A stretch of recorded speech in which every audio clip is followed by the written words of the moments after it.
जिंदगी कर दी है तेरे हवाले। जब तक मन उड़ान भरता रहेगा, बुरे समझने वाली बात है बाबा, ये बहुत ऊंची बात है, सुखदेव जी की बात है। मंदिर में भी जाना है, तिलक भी लगाना है, आरती भी करनी है, शंख भी बजाना है, गंगा जी में भी जाना है, वृंदावन भी जाना है, लेकिन जदों दिन अखा लग गई छाप तिलक सब छीनी रे मुंह से नैना मिलाए के। स्त्री का जब तक विवाह नहीं होता, लड़की का पतिदेव की फोटो देखती रहती है, नहीं उससे पहले ख्याल बुनती है, ऐसा होगा ऐसा होगा। फिर मंगना हो गया, फोटो आई तो फोटो देखती रहती, सपने बुनती रहती। फिर ब्याह हो गया, घर में दोनों एक हो गए, है ना। फिर पति कहता है 2 मिनट में बात सुनो, कहती उत्थे बैठो, थोड़ा दिमाग ना चटो। ये अलग नहीं हो गए, इनकी कोई लड़ाई भी नहीं है, लेकिन इन दिनों में अब कोई फर्क भी नहीं रहा, ये दोनों एक ही हो गए, एक हो गए हैं तो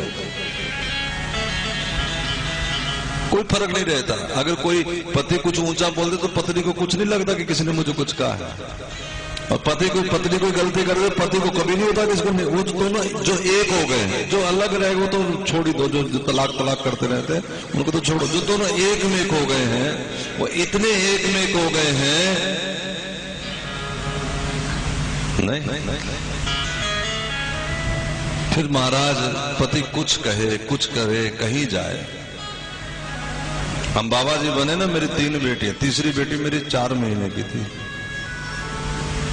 मैंने अपनी धर्म पत्नी से कहा, गुरुदेव के साथ रहते मुझे 6 साल हो गए थे उस समय, कि अगर तुम कहो थोड़ा साथ दो तो जीवन में कुछ करके देख ले, नहीं तो ऐसे तो कीड़े मकोड़े सब जिंदा ही रहते हैं। ठीक है, कमाया खा ले, कुछ कमी नहीं थी पिता की कृपा से, किसी प्रकार के भी धन परिवार की कोई कमी नहीं थी। लेकिन साधु ने ऐसी कथा सुना दी, मन में आया कि चलो ये भी करके देखें एक बार। हमारी पत्नी ने कहा कि आपका जैसा मन करे वैसा करो। फिर लोगों ने कहा, कुछ लोग होते ना आग लगाने वाले, कि देखो तुम तो बाबा जी हो जाओगे। उस समय मेरी उम्र 27 साल की थी, लगभग 28 साल। तुम तो बाबा जी हो जाओगे, अभी पत्नी तुम्हारी जवान है, अभी इसका बेचारी का मन हो तो वो क्या करे। तो मैंने एक ही उत्तर दिया कि डॉक्टर की पत्नी डॉक्टर नहीं होती है, साधु की पत्नी साध्वी होती है। इसको अगर साध्वी बन के रहना तो रहे मेरे संग, नहीं तो कोई बात नहीं, जैसे इसकी रजा हो वैसा कर ले, मेरी कोई मजबूरी नहीं मेरी तरफ से। उन्होंने कहा कि नहीं, तुम अब साधु बनो न बनो तुम्हें पता हो, लेकिन मैं तो अभी से साध्वी हो गई। आज इस बात को लगभग 20 साल निकल गए, लगभग 6 महीने आगे पीछे होंगे, मुझे पता नहीं। तो वो तो साधु की तरह रहते हैं, हम पति पत्नी कहने मर को हैं।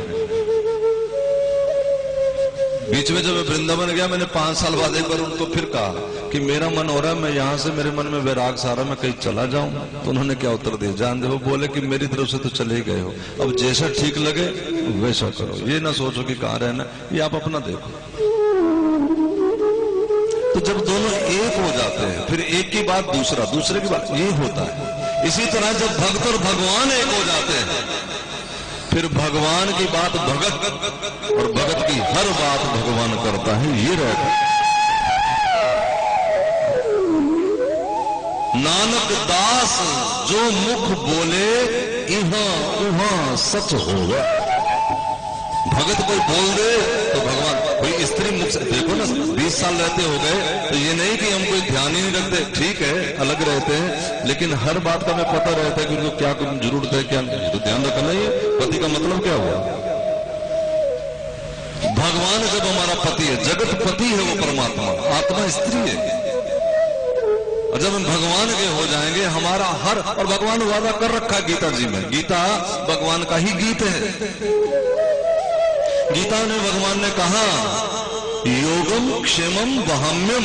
अगर तुम मेरे हो जाते हो तो तुम्हारी हर वस्तु की चिंता करना मेरा धर्म है। मैं तुम्हारी हर वस्तु की चिंता करूंगा, जो है उसकी रखवाली, जो नहीं है उसकी भरपाई मैं करूंगा।